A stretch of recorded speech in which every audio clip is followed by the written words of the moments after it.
Il était absolument nécessaire que Moïse ne déviât en rien de ce que Dieu lui avait commandé. Pharaon s'était mis à louvoyer et à chercher quelque compromis, quand il avait senti la main de Dieu s'appesantir sur lui. Si Moïse avait cédé sur un seul point, il aurait été infidèle à celui dont il était l'ambassadeur, et il eût empêché la délivrance d'Israël. Mais pas un instant, il n'ose oublier Dieu et agir de son propre chef. Offrez des sacrifices à votre Dieu dans le pays, suggère Pharaon. Après tout, pourquoi pas dans le pays, aurait pu dire Moïse.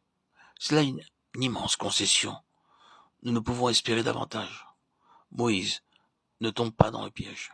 Dieu a dit à une distance de 3 journées dans le désert, et Moïse sait que cela ne peut avoir lieu autrement.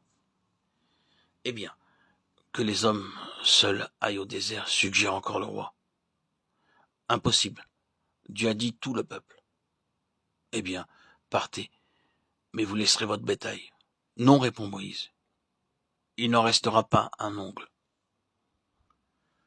C'est seulement lorsque nous obéissons ainsi absolument, dans les plus petits détails, et sans réserve, que nous pouvons connaître cette communion intime avec Dieu. Et nous le voyons comme face à face. Ce n'est point chose indifférente que d'être nommé comme Abraham le fut l'ami de Dieu. Pour lui aussi, la préparation ne fut point sans souffrance. Quelle angoisse profonde le déchirait lorsqu'il crut, envers et contre tout, que Dieu tiendrait sa parole concernant Isaac.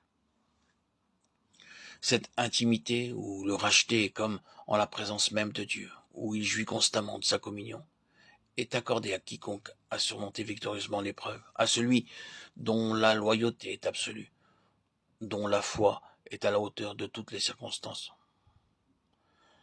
On a dit qu'une entière confiance entraîne un complet repos.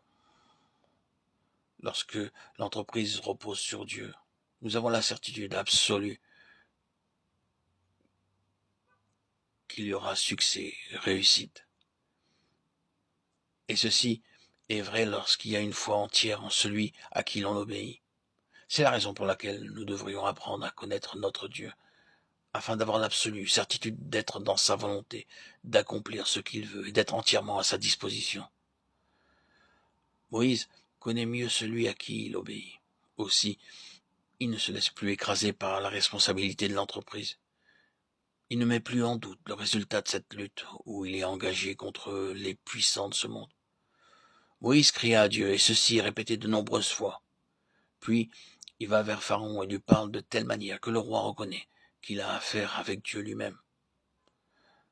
Nous qui parlons en son nom, puissions-nous tous avoir appris cette leçon, que nous ne sommes que des ambassadeurs, et nous effacer tellement que ceux qui entendent le message sachent qu'ils ont affaire à Dieu et non aux messagers.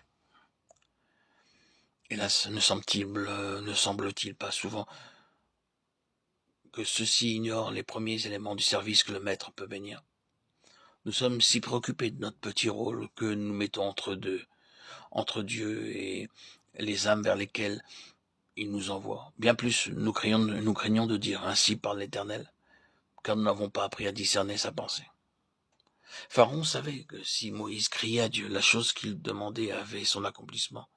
Tout ce que vous demanderez en priant, croyez que vous le recevrez, et il vous sera accordé.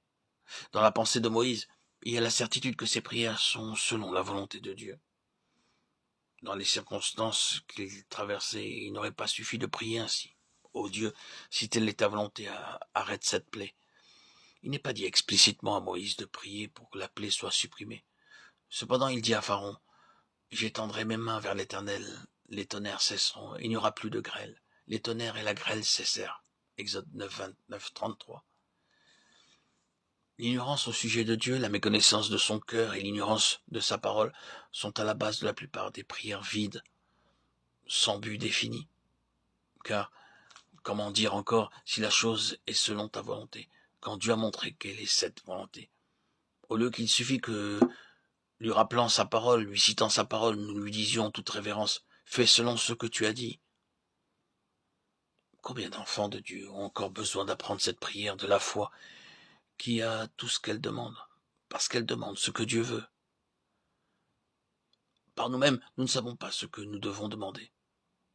Mais le Saint-Esprit nous donne cette intuition, cette connaissance de la pensée divine, lorsque nous suivons le Seigneur pas à pas. Tandis que nous lisons le récit de cette vie extraordinaire de foi et d'obéissance qui commença avec la rencontre du mont Horeb, nous retrouvons constamment cette phrase « Et Moïse cria vers Dieu ». Quand le peuple qui l'a fait sortir d'Égypte au milieu de bien des souffrances et des luttes se tourne contre lui, c'est encore vers Dieu que Moïse regarde. L'Éternel est son unique recours. Avec hardiesse, ce fidèle serviteur se retire en Dieu et lui rappelle que ce peuple hébreu est le sien, que c'est lui qui est responsable de mener à bien l'entreprise commencée.